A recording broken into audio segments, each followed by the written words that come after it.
दोस्तों, जय हिंद।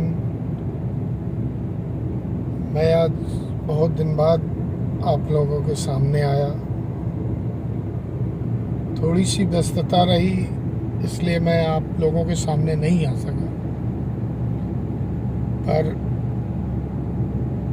आज मैं आपके सामने आया हूँ तो कुछ बातों को आपसे शेयर करूँगा।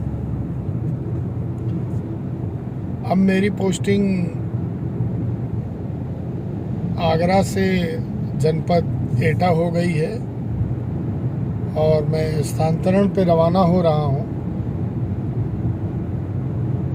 और करीब 2.5 साल मेरा जनपद आगरा में नियुक्ति रही।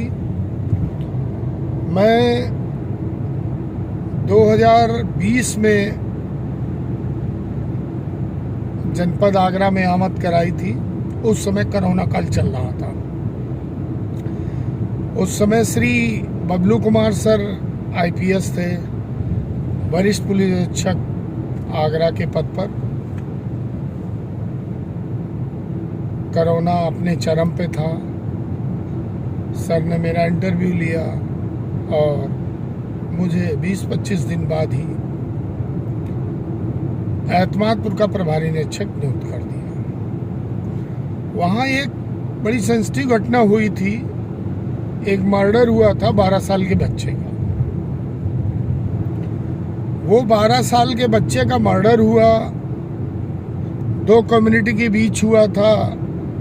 क्योंकि बच्चा मरने वाला जो था वो यादव था और मारने वाला मुस्लिम था।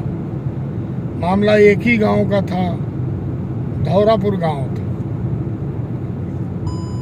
चूंकि जो एतमादपुर में पहले प्रभारी निरीक्षक थे,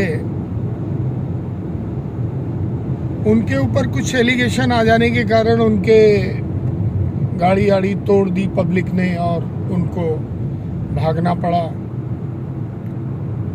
तो वो दायित्व प्रभारी निरीक्षक पद के लिए मुझे बबलू सर ने दिया और कहा, सुनील जाना और मौके पे सारी स्थिति को कंट्रोल करके वहाँ की कंट्रोवर्सी ख़त्म करना है और जो मुल्जिम शेष बचे उनको जेल भेजना। मैंने उस दायित्व को पूरा निभाते हुए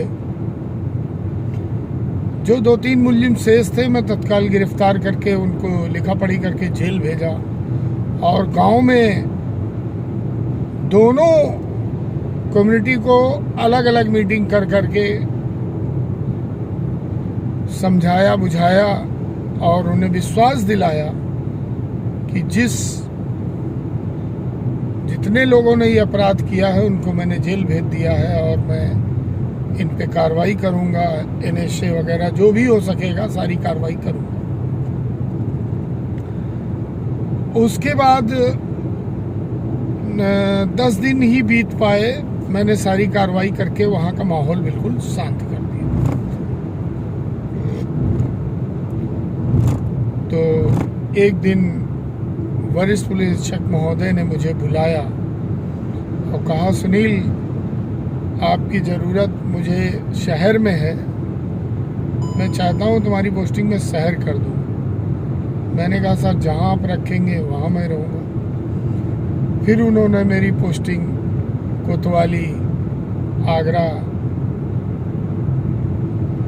वहाँ पर हो गई और मैं करीब 6 महीने वहाँ रहा। जो भी दायित्व मुझे मिले उनको निर्वहन किया। वहाँ भी थोड़ी सी वहाँ घटनाओं का अलग तरीके का नेचर है।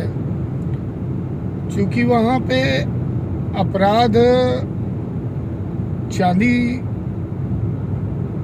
का ज़्यादा होता है, क्योंकि नमक की मंडी एक जगह है, वहाँ चांदी का हब है। तो जब कभी गड़बड़ होती है तो वहाँ से चांदी ही गायब होती है, चोरी होती है। और या तो उनके नौकर ले जाते हैं या तो पहले जो नौकर रहे वो ले जाते हैं। तो 2-3 घटनाएं हो गई।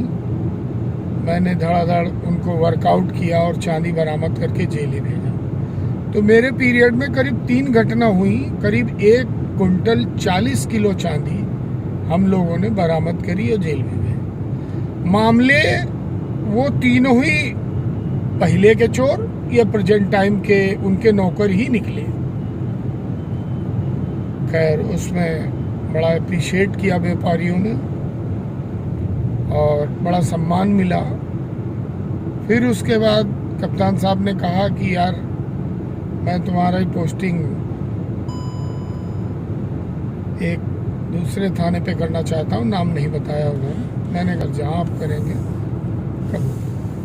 तो उन्होंने मेरी पोस्टिंग फिर थाना लोहा मंडी प्रभारी चेकपोस्ट पे किया।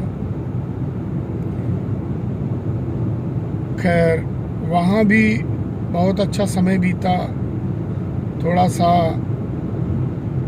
वहाँ हिंदू और मुस्लिम कम्युनिटी ज़्यादा है और मुस्लिम नियर अबाउट 55% करीब है और 45% में सारी जाते हैं। वहाँ भी बड़ा सतर्क रहना पड़ा और एक दो घटनाएं हुई, उनको तत्काल किसी भी तरीके से कार्रवाई करके और उनको ख़त्म कर लिया गया। फिर बबलू सर का स्थानांतरण हो गया, श्री मुनिराज सर आ गए,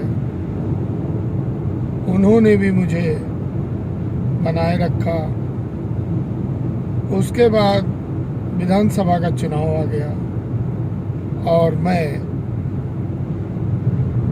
4/1/2022 को मुझे एसएसपी सर ने, श्री सुधीर कुमार सर ने मुझे प्रभारी क्राइम ब्रांच बना दिया और मैं करीब 6 महीने वहाँ एज ए प्रभारी क्राइम ब्रांच आगरा के पद पे तैनात रहा। उसके बाद मेरा स्थानांतरण 26/7 को 2022 को जनपद एटा हो गया है, जिसमें मैंने अपनी आमद एटा कराने के लिए जा रहा हूँ। और इस आगरा शहर में बड़ी ही अनुभूत यादें लेकर बड़ा स्नेह और प्यार मिला। अधिकारी सब हमारे बढ़िया रहे, बड़ा कोऑपरेशन रहा। अब मैं आगरा पहुंच करके एटा पहुंच करके आप लोगों को आगे वीडियो में मिलेंगे और कुछ नई घटनाओं को वहाँ भी शेयर करेंगे। जय हिंद, जय भारत।